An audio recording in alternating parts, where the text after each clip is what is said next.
बाबा जी की प्यारी सास संगत, आज जो मैं आपको बहुत ही कीमती बात बताने जा रही हूँ, उससे पहले अगर आपने हमारा channel ocean of love like, share, follow और सब्सक्राइब नहीं किया है तो ज़रूर कर लीजिए। साथ में बेल आइकन भी ज़रूर प्रेस करें जी, जिससे आपको बाबा जी की सभी अपडेट्स मिल सकें। और लाइक करना बिल्कुल ना भूलें जी। जो सच्ची घटना मैं आपको बताने जा रही हूँ, उस घटना से आपको आज ये पता चल जाएगा कि दुनिया में सबसे कीमती क्या है। जब जब टूटा हूँ मैं, तब तब तूने संभाला है। हे मेरे सतगुर, तेरे सिवा इस दुनिया में कोई ना हमारा है। बाबा जी की प्यारी सास संगत जी, बहुत ही ध्यान से सुनना और पूरा सुनना है जी। दो भाई थे, उनमें से एक भाई जो सेठ था, उस भाई ने प्रण लिया कि जब तक मैं किसी को खिला न लूं, तब तक मैं भोजन नहीं खाऊंगा। बड़ा धर्मी इंसान, सबकी सेवा करने में लगा रहता और संतों की संगत में रहता। वो इतना धर्मी था कि जब तक उसे कोई मिल न जाए, रास्ते में खड़ा रहता कि कोई मिल जाए जिसे भूख लगी हो या अतिथि आया हो बाहर से, अपने घर में लेके जाता, सेवा करता, भोजन खिलाता, फिर बाद में कुछ खाता, क्योंकि उसने प्रण किया हुआ था कि कुछ खिलाकर ही खाऊंगा, नहीं तो भूखा ही मर जाऊंगा। और उसका दूसरा भाई पूरा नास्तिक था। उसने प्रण किया हुआ था कि मर जाऊंगा पर भगवान का नाम नहीं लूंगा। जब बड़े भाई के घर कोई साधु संत आए तो छोटा भाई भाग जाता था, दर्शन भी नहीं करता था कि कहीं नाम न जप लूं, मेरा प्रण न टूट जाए। एक दिन ऐसा हुआ कि बहुत तूफान आया, बहुत बरसात हुई, पानी भर गया पूरे नगर में और बाहर से कोई अतिथि आ नहीं रहा था।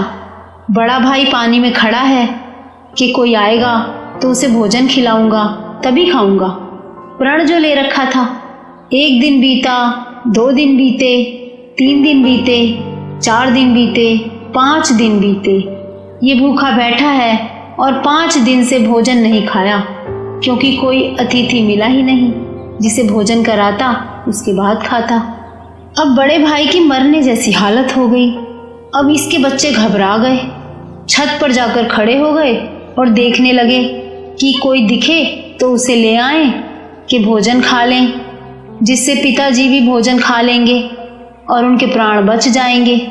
तो दूर से देखा, एक साधु आ रहे हैं, बहुत आहिस्ते आहिस्ते चल रहे हैं, चला नहीं जा रहा उनसे। लकड़ी पे एक पोटली बांधी हुई है, बड़ी मुश्किल से चल के आ रहे हैं। तो उस सेठ के लड़के भाग के आए, कहने लगे, महाराज आपको भूख लगी है? तो साधु कहने लगे, हाँ बहुत भूख लगी है, 5 दिन से कुछ नहीं खाया, इसलिए तो चला नहीं जा रहा। अब यहाँ देखो कैसे मालिक खुद आया है। ये बात सुन के मेरे आंसू निकल आए। तो उस सेठ के दोनों बच्चे उन साधु को उठा के घर ले आए, भोजन खिलाया और फिर उन बच्चों के पिता उस धर्मी सेठ ने भी भोजन किया। ये बात पूरे गांव में फैल गई, सब इकट्ठे हो गए, क्योंकि बड़ा धर्मी सेठ था। सब कहने लगे, अच्छा हुआ बच गया, नहीं तो उसकी मौत हो जानी थी, 5 दिन से भूखा था। अब रात को घर के बाहर सब इकट्ठे थे, सारा गांव भी इकट्ठा हो गया, क्योंकि साधु भी आए हुए थे। सब इसीलिए इकट्ठे हुए कि साधु की संगत हो जाएगी। इसी तरह बड़े भाई के प्राण बच गए। सारा गांव इकट्ठा हो गया तो उसका छोटा भाई भी आके बैठ गया। वो नास्तिक भाई जिसने कसम खाई है कि मैं भगवान का नाम नहीं लूंगा, वो भी गलती से आके बैठ गया। वो साधु महापुरुष कमाई वाले थे, वो तो जानी जान थे। उन्होंने उसके छोटे भाई की तरफ देखा, कहने लगे, राम राम किया कर, ये पहले ही भरा पड़ा था कि कहाँ आके बैठ गया। साधु भी सामने बैठे हैं। तो छोटे भाई ने गुस्से में कहा, राम मेरा साला लगता है क्या जो मैं उसका नाम लूं? एक तरह से गाली निकाली राम को। महापुरुष मुस्कुरा दिए, कहने लगे, अब तो तूने कह दिया राम, चाहे तूने गाली देकर कहा, पर तेरे मुख से निकल गया राम, अब तो निकल गया, अब इसका फल तो तुझे मिलेगा। फिर वो कहने लगा, मैं तो इन बातों को नहीं मानता। महापुरुष कहने लगे, मत मान, कुछ ही दिन बाकी है तेरी उम्र के, हमने तेरा मस्तक पढ़ लिया है, कुछ ही दिन है अब तेरी जिंदगी के। याद रख, जब यमदूत तुझे पीटते हुए ले जाएंगे क्योंकि तूने जिंदगी भर नाम नहीं जपा, किसी साधु संत की सेवा नहीं की। जब तेरा हिसाब किताब देखेंगे और तुझे नरकों में फेंकने लगेंगे, तब कह देना कि मैंने एक बार राम कहा था, मुझे इसकी कीमत दे दो। तो साधु से ये कहने लगा कि मैं इन बातों को नहीं मानता। यह कहकर वो वहां से उठकर चला गया। और जैसा कि साधु ने कहा था, कुछ दिन बाद उसकी मृत्यु हो गई। हम बात कर रहे हैं नाम की कीमत की। नाम की कीमत क्या है? ये तो एक दंत कथा चल रही है, पर गुरबाणी इस बात को प्रमाणित करती है, क्योंकि जिस बात को वाणी प्रमाणित ना करे, चाहे कोई भी कथा ले लो, वो बात बनती नहीं। और जिस बात को गुरु की वाणी मोहर लगा दे, वाणी प्रमाणित कर दे, फिर वो बात मन को लग जाती है। अब यमदूत पीटते हुए घसीटते हुए लेके जा रहे हैं। अब ये सोच रहा है कि सारा जीवन सोचता था कि ये तो कुछ होता ही नहीं, ये जग मिठा अगला किन डिठा। इसका मतलब है कि यही सब कुछ है, आगे कुछ है ही नहीं। पर अब तो सब सच है, जो मैंने सुना था वैसा ही हो रहा है मेरे साथ। जो सुना था पर यकीन नहीं किया कभी। पीटते हुए यमदूत लेके जा रहे हैं। वाणी कहती है, दुख विछोड़ा एक दुख सखत वार जमदूत, कि ये जीवन दुखों से भरा पड़ा है। एक तो परमात्मा से विछोड़ा ये दुख, और दूसरा तृष्णा की भूख जो बुझती ही नहीं, जितना मिल जाए कम लगता है। सारा जीवन इंसान कोलू के बैल की तरह चलता रहता है, इकट्ठा कर लो। और एक सेकंड वो आता है कि तीसरी पंक्ति, एक दुख सखत वार जमदूत। वाणी में समझाते हैं, जब जमदूत आता है सबसे पहले मुंह पर हाथ रख देता है, कुछ बोलने नहीं देता। इंसान मिन्नतें करता है कि थोड़ा समय दे दे मुझे, तू एकदम से आ गया, मुझे पता नहीं था, अभी मुझे एक जरूरी काम है।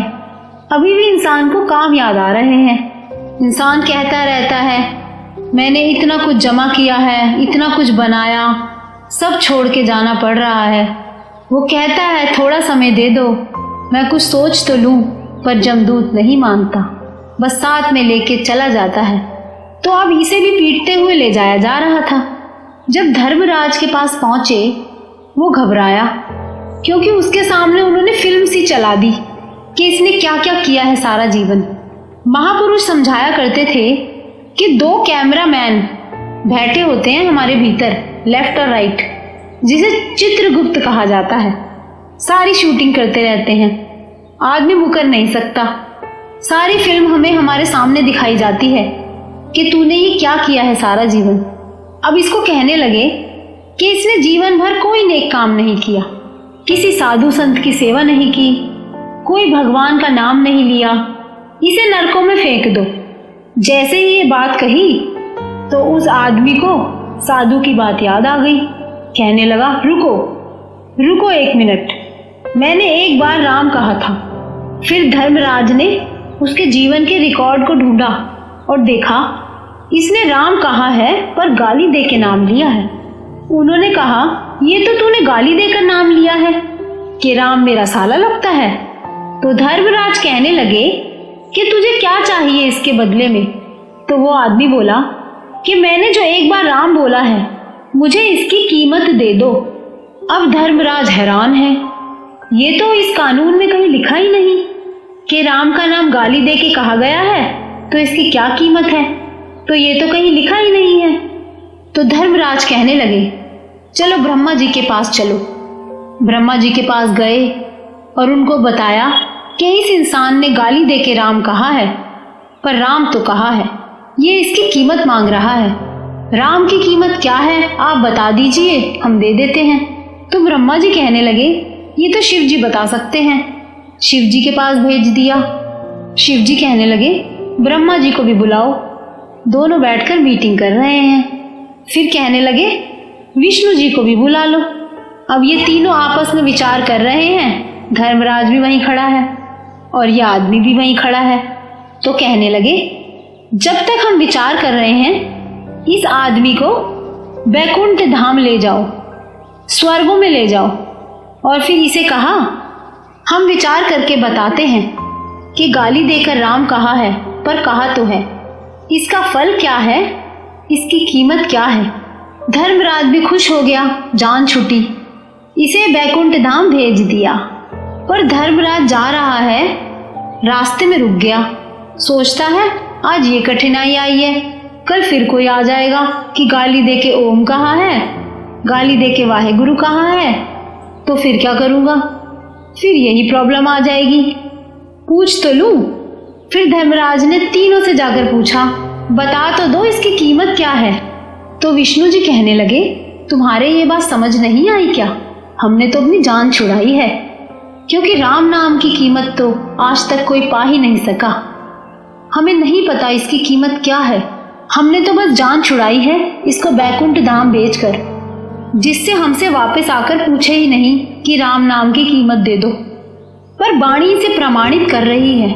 वाणी कहती है, हर हर नाम अमोला, ओ सहज सुहेला संग सहाई, छोड़ न जाई ओ अगे अतोला।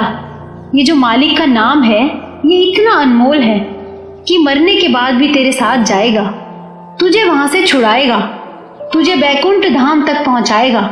और वहीं पर नहीं, यहाँ पर भी। ये लोक सुखे पर लोक सुहेला, यहाँ पर भी सुख देगा और वहां पर भी। हर हर नाम अमोला, ओ सहज सुहेला, इसका सहज स्वभाव है, जो जपता है उसके मन को शांति देता है। फिर अगली पंक्ति, संग सहाई छोड़ न जाई, ओ अज्ञा तोला, इसका मतलब जहां पर तेरे माता पिता, भाई बहन, रिश्तेदार, दोस्त, मित्र सब छोड़ जाएंगे, ये नाम तेरे साथ जाएगा। इसका मतलब है, जय मात पिता सुत मीत न भाई, मन ऊहा नाम तेरे संग सहाई। जय माँ पयान दूत जम दल्ले, ते केवल नाम संग तेरे चल्ले। सिर्फ नाम साथ जाएगा, तो क्यों नहीं जपते नाम, क्यों नहीं जपते। अगर आपको हमारा वीडियो अच्छा लगा हो तो लाइक जरूर करना जी, शेयर, फॉलो और सब्सक्राइब भी जरूर करना जी।